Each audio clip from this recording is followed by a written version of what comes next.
A gente é apaixonado por cães, animais de estimação como um todo aqui no Ponto de Fala. E hoje o nosso papo é muito sobre isso. Como que esses animaizinhos aqui lindos fazem parte da nossa vida e como a gente precisa tanto deles para viver melhor. Solta a vinheta.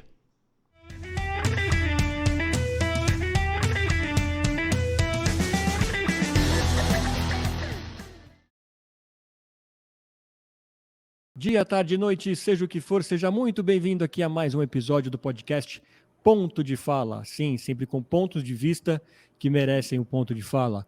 Antes da gente começar mais um super papo aqui, eu peço que, por favor, se inscreva no canal, sim, acione o sininho aí da rede social, compartilha geral, deixa o seu like, o seu comentário, assim mais gente tem contato aqui com os nossos papos que vão ao ar todas as terças e quintas, às 18 horas, no YouTube e no Spotify. Hoje a nossa conversa é muito bacana, estou muito entusiasmado que a gente vai falar de pets, de cãezinhos, de gatinhos, desse universo aí do mundo veterinário, com uma super especialista que tem aí mais de 30 anos de carreira, que é a doutora Monique Rodrigues. Tudo bem, doutora? Tudo bem, Fernando. É um prazer participar aqui com você. Eu é que agradeço. Eu estou muito feliz. Você sabe que desde que eu me entendo por gente, eu estou em contato com cachorro, com gato, sempre tive na minha família. Então, eu estou aqui super empolgado com esse papo, viu? Isso, não. E olha só, eu vou aumentar aí o circuito de pets que você falou, porque tem Boa. galinha, passarinho, tartaruga, cobra, lhama, porquinho, pássaros. Hoje pet é tudo. Vou querer saber tudo, porque você falou de lhama aí, fiquei curioso. Mas conta uma coisa para mim. Lhama. É um bicho tranquilo de ter em casa? Agora você tem que me dizer. Não é tranquilo de ter em casa, não. Tá bom. Você precisa ter uma chácara e tudo, mas é um bicho bem legal. Entendi. E doutora, me explica uma coisa, né? O brasileiro sempre teve muito cachorro em casa, principalmente, e ultimamente a população de gatos também aumentou muito, né? Aqui entre os brasileiros, mas eu tenho uma visão que mais antigamente, quando eu era criança, lá muita gente tinha cachorro para fazer a segurança da casa, tipo, aqui tem um cão bravo para proteção, né? E agora eu vejo que esse relacionamento ao longo do tempo ficou mais afetuoso. Tá certo pensar assim? Hoje o cãozinho é mais alguém da família? Exato. Na verdade, o que aconteceu? O cachorro ele saiu do quintal para cima da cama. Isso é um upgrade muito grande nas relações entre os animais e os homens. Agora, Fernando, é muito importante. Cachorro é cachorro e gente é gente. E ele é tão legal que ele é cachorro, entendeu? Se ele fosse gente, ele às vezes ia ser um chato. Uhum. É verdade. Portanto, então, é muito importante tomar cuidado com uma coisa que chama etologia, que é o comportamento típico de cada espécie animal. Então, alguns sinais humanos que nós damos para o cão não são interpretados dessa forma. Então, é muito legal o cachorro chegar perto, como eu falei, ir para dentro de casa, até para cima da cama, o cão e o gato, mas é muito importante também preservar e respeitar os caracteres psicológicos e emocionais e de comportamento das diferentes espécies. Isso que é o problema. Cachorro é cachorro, gente é gente, gato é gato. Dá uns exemplos para a gente, doutora, de como que a gente mantém essa figuração de uma maneira correta, né? Essa convivência, na verdade, de uma maneira correta entre a gente e o nosso bichinho de estimação. Por exemplo, quando a pessoa coloca o cachorrinho assim no ombro, como se ele tivesse em pezinho aqui. Essa posição pro cão é uma posição de dominância. Se é um cachorro, ele é mais reservado, que ele não liga tanto na dominância, que ele é mais tímido, tudo bem. Mas se é um cachorro dominante, você está falando para ele, você que manda. E aí aquele cachorro que morde o dono, que o cara tem dificuldade de conter, entendeu? Então tem alguns sinais assim que são muito importantes para a gente transmitir para o animal. E sim, tem outros, tá? São muitos. Claro. Então, o cachorro, ele come comida de cachorro, ele tem o comportamento dele de cachorro, e a gente tem que respeitar isso, não querer transformar ele numa mini pessoa, entendeu? Como que vocês discutem isso, doutora? A gente estava falando agora no início, né, que teve um boom aí, né, tanto de população de cães e gatos, principalmente aqui no Brasil, quanto dessa transição para eles serem seres mais familiares, né? Tem alguma explicação para esse avanço aí nos últimos anos? Como que o mercado, né, ou a área de vocês trata isso? Então, na verdade, essa proximidade, ela se modificou muito com as relações interpessoais. As pessoas ficaram mais sozinhas, precisando mais de atenção. E ninguém é melhor para a gente que o nosso cachorro, viu, cara? Ele não reclama, ele não exige nada. Você briga com ele, dali a 5 minutos ele está lá do seu lado, ele não fica de mal, ele não fica de cara feia. Então, essas características aproximaram muito com a nossa vida hoje, corrida, e de trabalho, e de estresse. Então, isso ajudou muito a essa empatia e essa aproximação dos animais com as pessoas. Uhum. Tem algum tipo de censo que é feito, só para a gente ter uma ideia da população hoje, vamos falar de cães e gatos que são mais populares, digamos assim? Existem algumas estatísticas da Organização Mundial de Saúde, onde ela estima a população de cães e gatos em cerca de 12 a 15% da população humana. Certo. Então, uma cidade de 100 mil habitantes teria 12 mil animais no total, de 12 a 15 mil animais. Existem alguns trabalhos que fazem estimativas mais locais, por exemplo, cidade do interior de São Paulo, cidade do interior de Minas Gerais, cidade do interior do Espírito Santo, levando em consideração características locais de população e de cultura. Mas a Organização Mundial de Saúde é de 12% a 15%. Se você pensar em 10 milhões de habitantes na Grande São Paulo, já pensou 1.200.000. Caraca.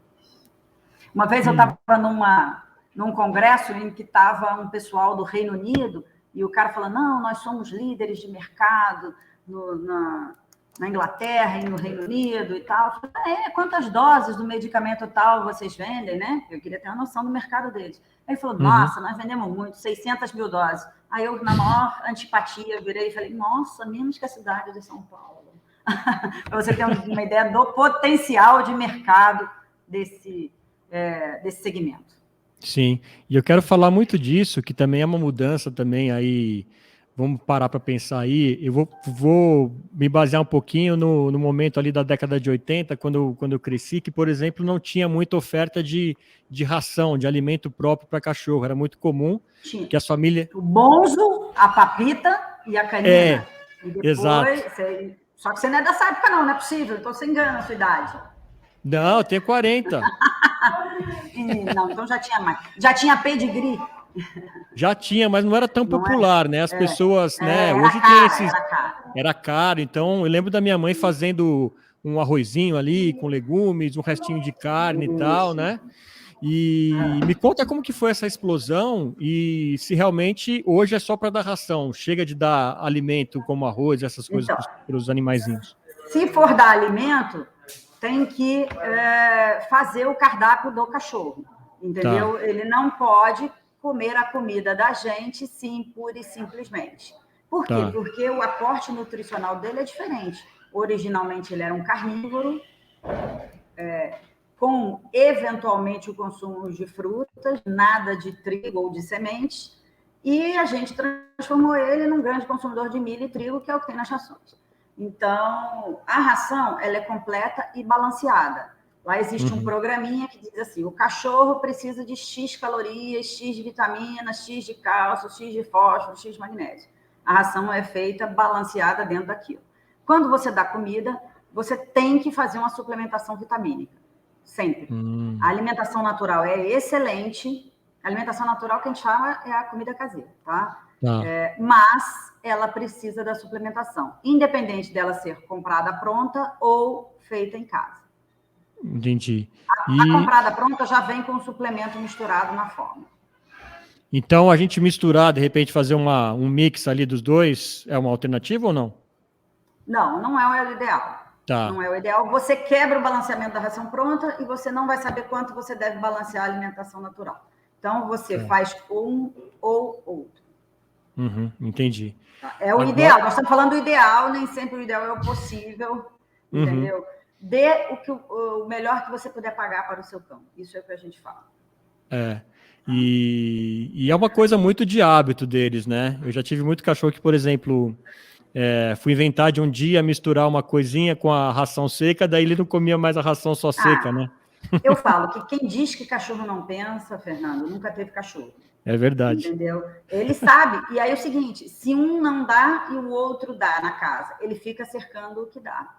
se joga, come o mínimo para se sustentar durante o dia, desmaia de fome, mas não come. Então, existe isso mesmo.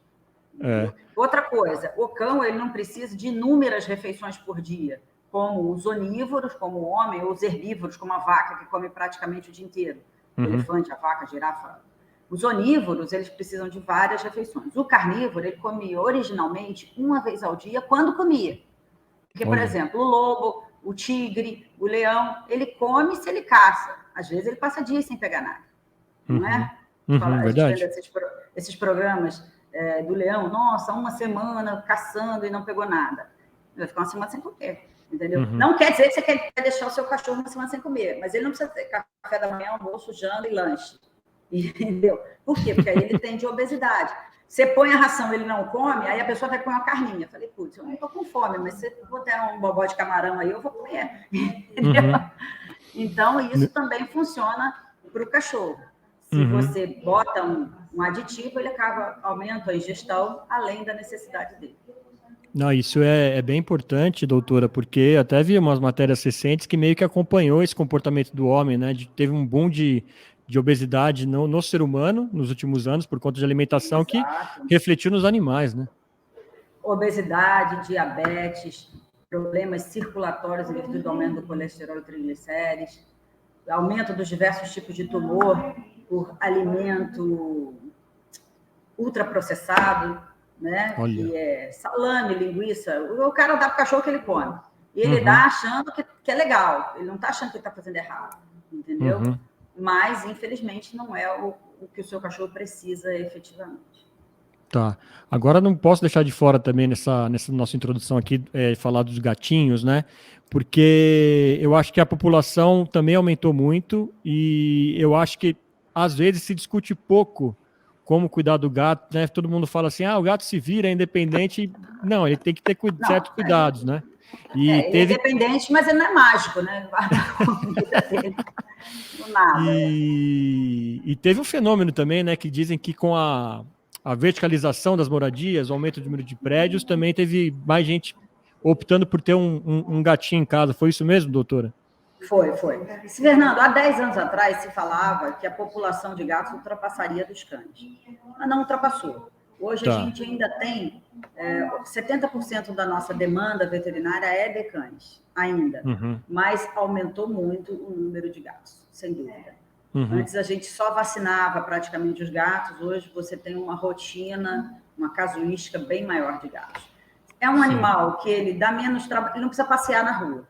Então, ele exige menos dono nesse aspecto. O xixi e o cocô é muito mais fácil de você condicionar, entendeu? Então, você tem uma facilidade ali na hora desse manejo. E os espaços exíguos dos apartamentos. Você pode ter um gato num apartamento de 40 metros quadrados, que ele vai ver muito bem com você, entendeu? E um cachorro já vai complicar a sua vida um pouquinho. Ele já vai exigir um jogo de cintura maior. Então, a tendência é, sim, o aumento dos gatos. E, doutora, o pessoal tem muita dúvida, né? De falar, o gato vai para a rua, tem que deixar que é normal. Qual que tem um limite nisso ou tem que deixar ele à vontade mesmo? Porque mora em casa, né, principalmente. Isso aí existe realmente essa filosofia, que o bicho nasceu para andar e tudo. Só que o cachorro nasceu para matar gato, o leão nasceu para comer a zebra, e se a zebra for sua, você não quer que ela seja comida. Entendeu? O gato na rua... o gato solto na rua, ele está muito sujeito a agressões de cães, de outros gatos, atropelamentos, traumas, quedas. Então, assim, não é lugar dele na rua. E há doenças dos próprios gatos, que são transmitidas através de mordida, de agressões. Eu vou falar três que são muito comuns, que é a felve e FIV, que são duas doenças virais, transmitidas por unhadas e mordidas, e a esporotricose, que é um fungo muito grave para o gato. Então, e a esporotricose pega na gente. Então, assim, para que deixar o gato sair? Se você tiver a possibilidade de fechar ele na sua casa, é melhor. Entendeu? Inclusive no apartamento, tem que pôr tela, porque eu falo que eles têm uma síndrome de super-homem. Eventualmente, eles caem pela janela. Não é raro aí em São Paulo a gente pegar gatos que... Na verdade, não é que ele se joga ou que ele pula porque achou que deu. Ele, como ele ele tem um equilíbrio muito grande, tudo, ele se aventura e acaba uma hora ele erra o tom, entendeu? E aí cai do 10º andar, do 9º andar. A gente atende toda semana gato com trauma em virtude disso. Fora essas doenças que a gente consegue aí inibir, tendo esse cuidado que você falou de não deixá-los sozinhos, para ambos, não né? Deixá-los soltos. Soltos, não soltos, sozinhos, tudo bem. Gatos de vida livre. Entendi. Ele pode fazer o que ele quiser. É lindo a vida livre, mas não é uma coisa realista. Sim. E tem algum cuidado especial para a gente ter com os bichinhos, para quando a gente vai passear com eles, ou quando a gente manda muito para o pet shop, observar alguma coisa? Como que a gente faz para ter esse cuidado quando ele está fora do espaço que é dele, né? Bom, aí os gatos e os cachorros são bem diferentes. Tá. Os gatos, eles não precisam, normalmente, desse tratamento semanal de pet shop. Na maioria, 90% dos nossos gatos são de pelagem curta. E é um bicho bastante asseado, realmente. Ele se lambe, ele se limpa, ele dificilmente tem nós. Agora, se é um gato muito peludo, muito grande, um gato que requer um cuidado diferenciado, aí ele vai se acostumar no pet shop para tomar banho. Sempre procurar o primeiro horário do dia e quando não tiver lotado de cachorro. Você já imaginou o gato persa tomando banho ou o cachorro latindo em cima dele o dia todo, coitado. Afe Maria. Chega em casa estressadíssimo. Então, sempre os primeiros horários, logo cedo, e evitar o acúmulo de outros animais. Para ele vai ser sempre um estresse, gente. Não adianta falar, lá pela 10ª vez ele está acostumado. Ele está acostumado, não, ele aceitou. Mas aquilo não é uma coisa natural para ele. O cão já vira um passeio. O primeiro ele detesta, o segundo ele suporta, do terceiro para frente ele está amigo da tosadora, verdade. E gostando. Então, depois daquela ida, quando o carro do pet vem buscar, ou quando a pessoa vai levar, ele já vai mais tranquilo. Alguns não gostam a vida inteira, realmente, mas outros aceitam isso de uma maneira muito positiva. E por que o que faz o cachorro gostar tanto assim de passeio, doutora? Porque aqui em casa, por exemplo, pega a coleira, já fica uma coisa maluca, assim, eles ficam enlouquecidos. Ele sabe a roupa que ele pode ir junto, fala a verdade. É verdade. Eu tenho uma cliente que virou para mim e falou, olha, se eu ponho o tênis, eu não tenho mais sossego, porque ele sabe que eu sei como é. Se eu ponho meu sapato de trabalhar, não tem problema, eu posso ir tranquilo. O passeio é a exploração, o bicho ele tem curiosidade, ele precisa fazer os territórios dele. É um bicho que o cão principalmente, né? Tem 2 cães aí. O cão ele é um bicho de matilha, ele precisa de um relacionamento social dentre os pares dele. E quando ele sai, ele sente o cheiro dos outros animais, ele demarca o território dele. Então, isso é importante na etologia dele, no comportamento animal. Agora, outra coisa que a gente cresce também ouvindo bastante é que determinadas raças são mais bravas ou violentas e outras são mais calmas. Isso existe mesmo ou tudo depende de quem educou esse animal, doutora? Então, tem um temperamento que você espera de determinadas raças, tá? Porque elas foram criadas para ter aquele comportamento, selecionadas em cima daquilo, que é o temperamento da raça. Então, o temperamento de um Rottweiler é bravo, o temperamento de um Fila é bravo, entendeu? O temperamento de um Golden é manso, o temperamento de um Labrador é manso. Agora, existe o caráter do bicho, o dele. Então, você pode ter um Rottweiler manso, ou manso em determinadas situações, entendeu? E você pode ter um Golden, um Labrador bravo, que é considerado desvio de caráter. O temperamento é o que você espera do grupo, e o caráter é individual, entendeu? Então, que bacana isso. Se você compra um Golden pequenininho, você não tem como avaliar o caráter daquele animal. Mas, pelo temperamento da raça, ele muito provavelmente vai ser manso e amistoso. Se você compra um Fila brasileiro para sua chácara, para tomar conta, muito provavelmente ele vai ser bravo, ojeriza estranhos. Mas ele pode ter um caráter dócil, amistoso também. Você entendeu? Então, Entendi. assim, existem os pontos fora da curva, mas o temperamento daquela raça é o esperado. Por isso a gente fala, não compre cão emocionalmente. O que é o emocional? Todo filhotinho é lindo, gente. A gente vê um filhotinho de qualquer coisa, do vira-latinha amarelinho, a gente fica doido para levar aquilo para casa. Eu falo, vai ver 3, 4 vezes, sem carteira, sem cheque. Cheque esses Nike, coisa de velho, né? Desculpa, me bola fora. Agora vai comprar com o Pix, né? Pix, não leva o celular e o cartão. E vai ver 3 vezes. E vai ver vários. E aí você vai fazer uma escolha racional, não emocional. Por exemplo, um filhotinho de husky siberiano, você já viu? Depois você põe... Ave Maria. Não quero nem ver. Gente do céu, é a coisa mais linda do mundo. Só que você pega um husky siberiano e põe num apartamento de 60 metros, vou botar um grande, hein, 60 metros. Tá. Ele vai destruir a sua vida. Ele solta um pelo, que o pelo vai na comida, na casa, no seu cérebro. Entendeu? Então, é uma coisa que não é para ter num apartamento ou numa casa que não tem um quintal. Você entendeu?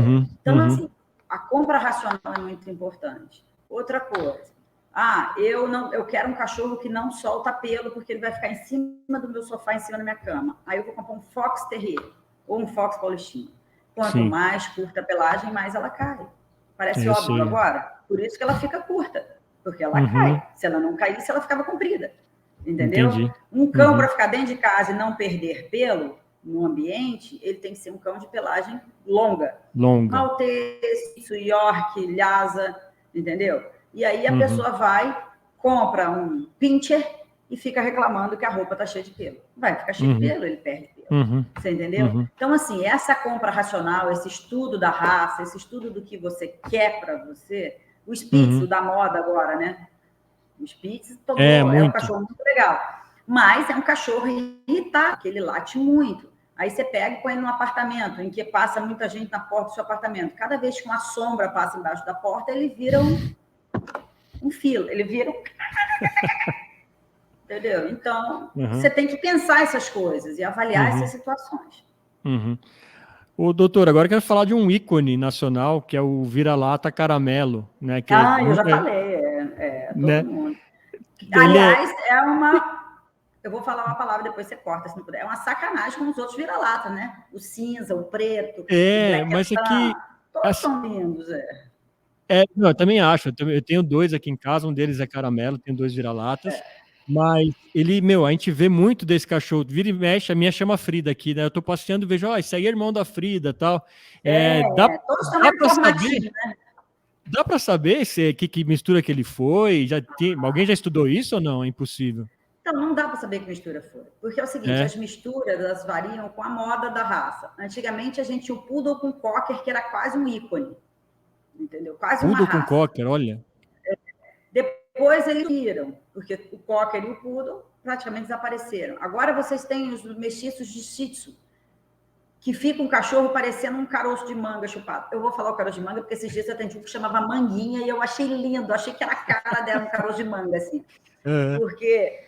na primeira geração ele fica encaracoladinho, na segunda, na terceira ele já fica espetado, aí ele fica um manguinha. Lindo o manguinha, uma figura, e eu achei que a correlação que a pessoa fez ali no nome, na situação, foi muito boa. Então, assim, isso tudo depende das épocas. Esse vira-latinha de pelo curto, amarelo, pretinho, tigradinho, ele é o típico, a gente fala o tatu com cobra, é o tudo. É o típico brasileiro, não dá para definir. E hoje foi criada, hoje não, esse ano, no finalzinho do ano passado, foi reconhecida mais uma raça do Brasil, né? Que a gente tinha o Fila, o Bulldog Pampeiro, tem outras que eu não vou lembrar, que não me levem a mal os criadores. Terrier brasileiro, e agora foi o Pastor da Mantiqueira, que é bem nessa região aqui da coisa da Mantiqueira, que é o Policiar, que o povo fala na roça, sabe? Aquele, parece uma miniatura de pastor, assim, peludinho. Sei! É o Pastor da Mantiqueira, muito legal. Que é, na verdade, uma seleção natural local, entendeu? Que é aquele vira-lata típico, que é isso que você falou. Do que ele veio? De um cruzamento de um monte de coisa que deu aquele cachorrinho lá que a gente nunca vai descobrir. Mas existe até um padrão. Tem um padrão, é incrível, né? Parece que eles eles formaram a própria raça, assim, com o tempo. Isso. Muito bacana isso. E, doutora, tem algum tipo de sinal que o cachorrinho pode dar pra gente, que ele tá incomodado ou que tá sentindo alguma coisa? Porque muita gente se pergunta, né? Como é que eu vou saber se ele tá, o que ele tá sentindo? Porque ele, embora se comunique, você pode explicar isso melhor para a gente, né? Através do olhar, através de colocar a patinha e tal, ele não fala como nós. Como que a gente pode Exato. aprender mais, de repente, a entender o que o nosso cachorro está passando? Bom, vamos lá. Primeiro, a tolerância à dor. A tolerância à dor deles é diferente da nossa. A gente dá uma topada no dedão, não põe nem o pé no chão, fica 3 dias reclamando daquilo. O cachorro, às vezes, ele chega politraumatizado, com fratura e não dá um pico. Manca, mas não dá um pico. Entendeu? Então, a tolerância à dor deles é diferente da nossa.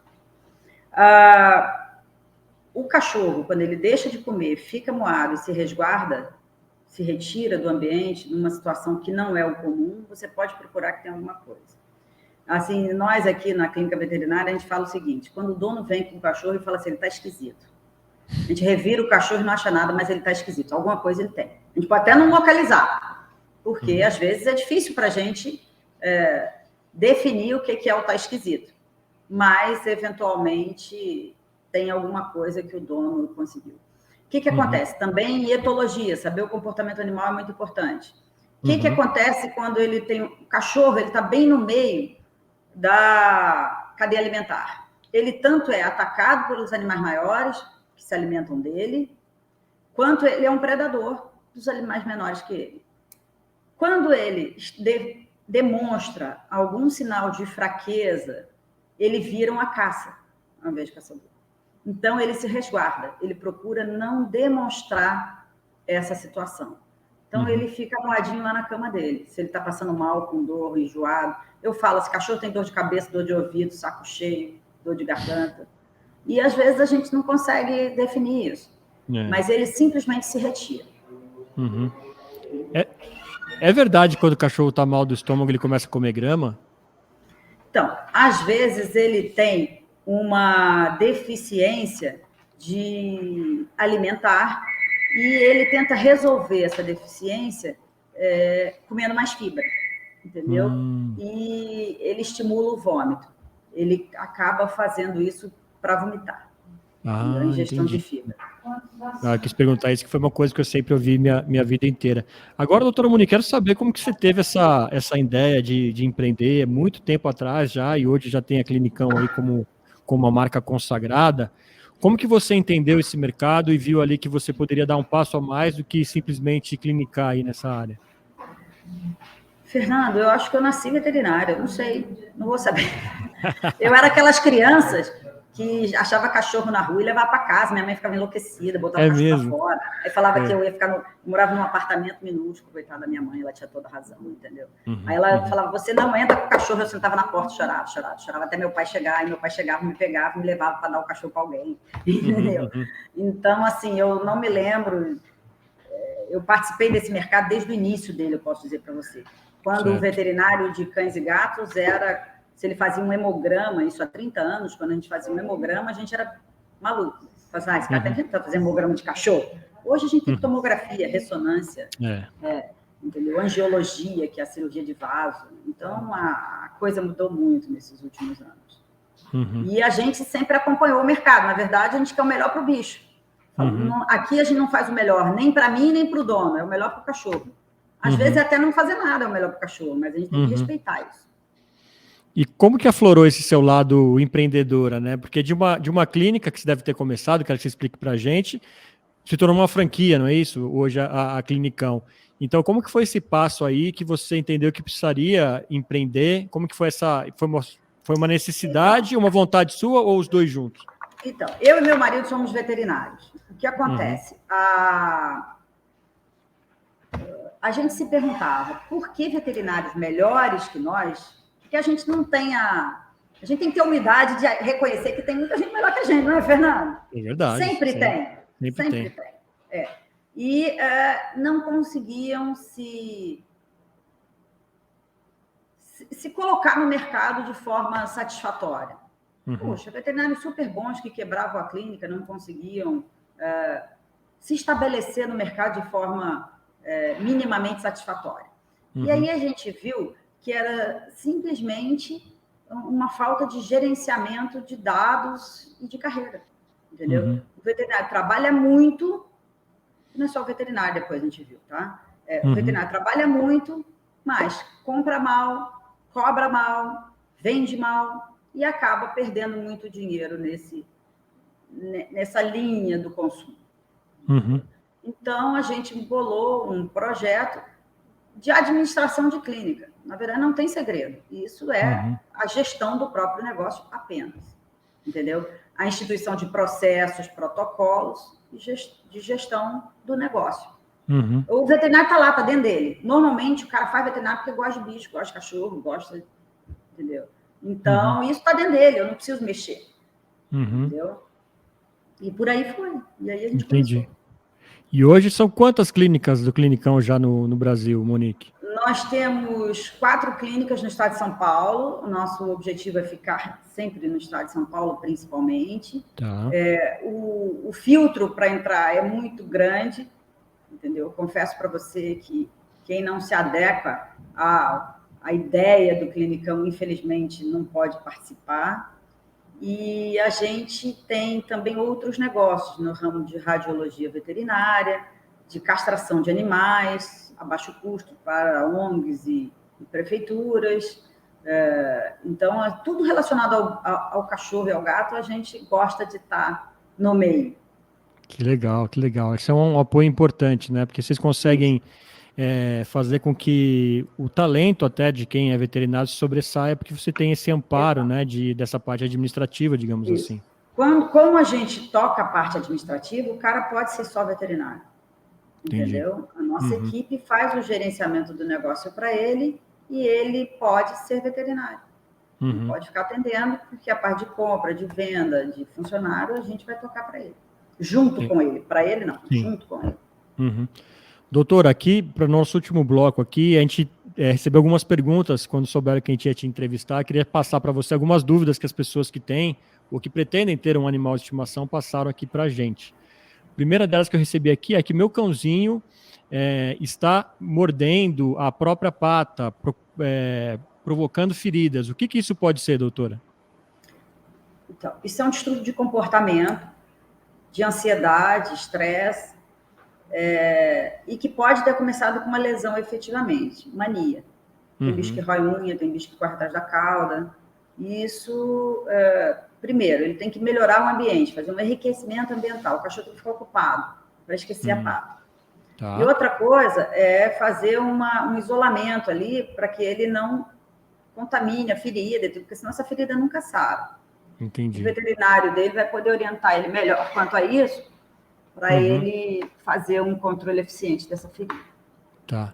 Outro que a gente tem aqui, doutora, se é verdade que raças como Pitbull e Doberman não existiam e foram fabricadas em laboratório. Isso é verdade? Então, falando sinceramente, todas as raças foram fabricadas em laboratório a partir do lobo selvagem. Ah, certo, sim. Tem um filminho antigo no YouTube de uma fazenda de criação de cães na Rússia, onde eles viram que nasceu uma raposinha de uma cor diferente. Aí eles pegaram aquela raposinha e começaram a casá-la com os irmãos, aí eles foram criando raposinha preta e branca, raposinha com orelha caída, e foi dividindo. Assim começaram as raças. Todas as raças foram criadas pelo homem para cumprir determinado papel. Às vezes de trabalho, às vezes de companhia, às vezes simplesmente decorativos.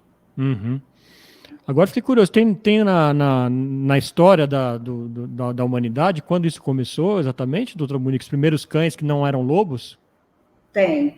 Eu não vou saber te falar as datas e tudo, séculos, mas, por exemplo, o boxer, eu vou falar do boxer porque eu já criei boxer, eu gosto muito do boxer. O boxer, ele vem de um cão de rinha chamado Bullenbeiser, que era usado em rinhas de touro, porque ele era prognato inferior, ele juntava no nariz do touro, conseguia respirar e derrubava o touro. Isso. O mastim napolitano foi criado em Roma e ele tinha o rabo cortado em 2/3, porque o cara segurava a espada numa mão e o rabo do cachorro com a outra. E ia para a batalha. Então, assim, muitos animais. O cão da raça Doberman, que falou aí, o Doberman, ele foi criado por um coletor de impostos alemão que chamava Doberman, porque ele era assaltado frequentemente. Então, ele criou cães pequenos, ágeis e bravos, corajosos e bravos, que era para que ele soltava, que andavam com ele, entendeu? O Dálmata, aquele cão lindo, foi criado para correr atrás das carruagens na Europa. Então, vinha aquela carruagem da nobreza, com aquele monte de cachorro correndo atrás. Vai ser lindo, né? Dálmata, você imagina ver 10 dálmatas correndo assim. O Beagle, Foxhound americano, para caça. Então, assim, todas as raças foram fabricadas, na verdade. Cada uma a seu tempo, na sua época, e com uma finalidade distinta. Às vezes até só a companhia. Até companhia, é verdade. Aqui, outra doutora, uma dúvida aqui. Se posso ter cachorro e gato na mesma casa, se tem alguma raça que é mais amigável para conviver com gato? Pode ter. É que o gato estranha mais o cachorro que o cachorro estranha o gato. Aí o cachorro reage. Mesmo? Eu tenho cachorro e gato em casa. Eles convivem no mesmo ambiente com determinadas limitações. Por exemplo, a cachorra pode entrar no lugar do gato. Ela apanha do gato. Mas se o gato for na casa dela, ela desconta.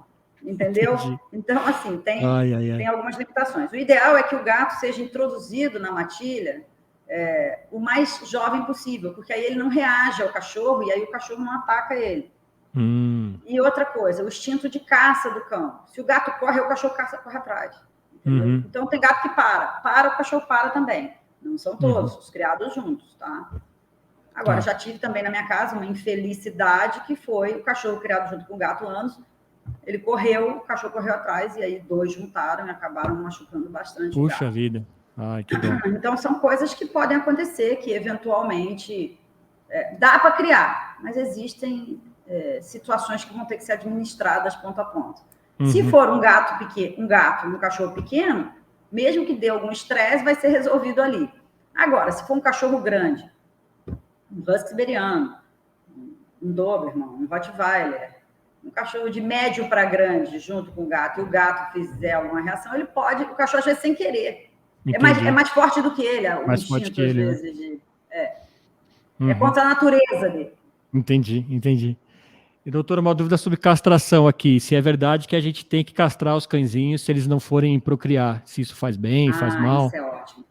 Ótima pergunta. Isso é importantíssimo. Mesmo alguns veterinários insistem em cometer 2 erros importantes, graves. Primeiro, dizer que só pode castrar depois que tiver uma ninhada. Isso não é verdade, está completamente ultrapassado. E a segunda, dizer que se castrar muito jovem tem problema urinário. Também é um erro. Hoje, o ideal é que se castre o mais jovem possível. Benefícios da castração. Para o proprietário, diminui muito a incidência dos diversos tipos de câncer, na fêmea de mama e no macho de testículo e glândulas anexas, que são próstata, glândulas bulburetrais. Para a saúde pública em geral, você não tem um abandono. E os cães semidomiciliados. Por quê? O cachorro, às vezes, ele não é abandonado, ele tem dono, mas principalmente nas cidades do interior ou nos bairros periféricos, o cachorro vai na rua, ele vai dar uma voltinha sozinho. Entendeu? Ou solta porque ela está no cio. Aí ela casala, tem 10 cachorrinhos, você acha que vai achar 10 donos bons? Não. 4 vão ter donos ótimos e 6, coitados, vão passar o pão que o diabo amassou. Infelizmente, isso acontece.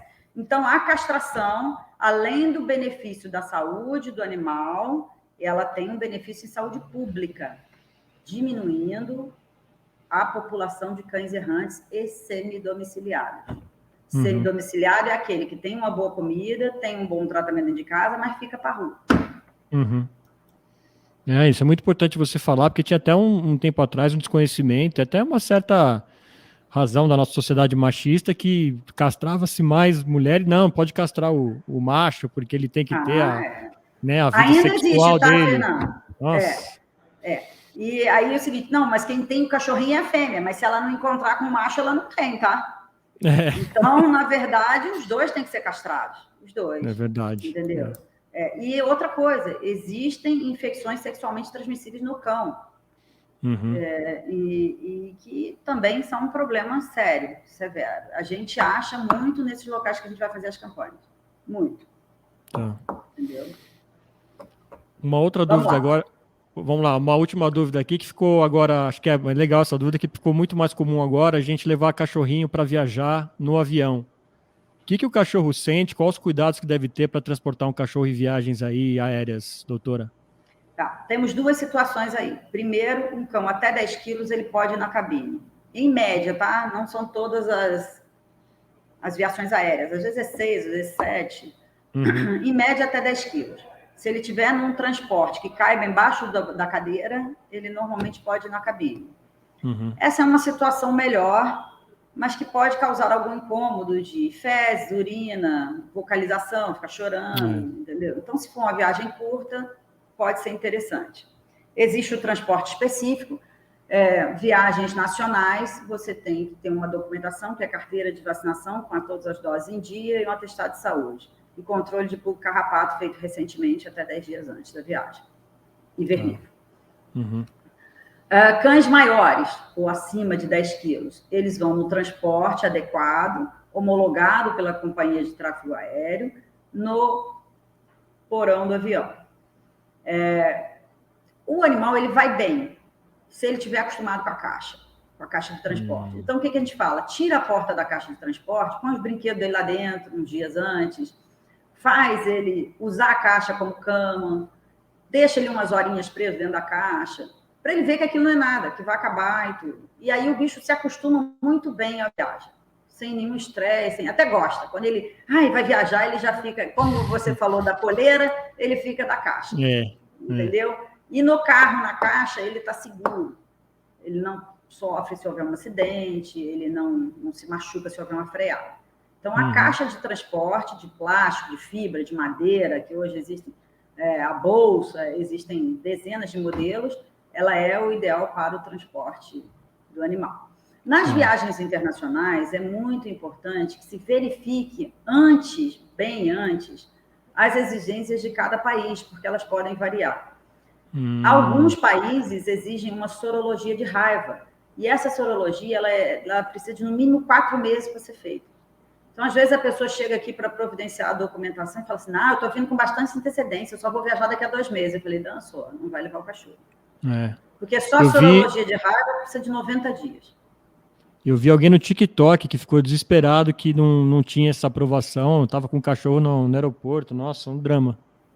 Não vai embarcar. Gente, não tem choro nem vela, não embarca. Não tem Cristo que faça embarcar. Nem se for num avião particular. Tá?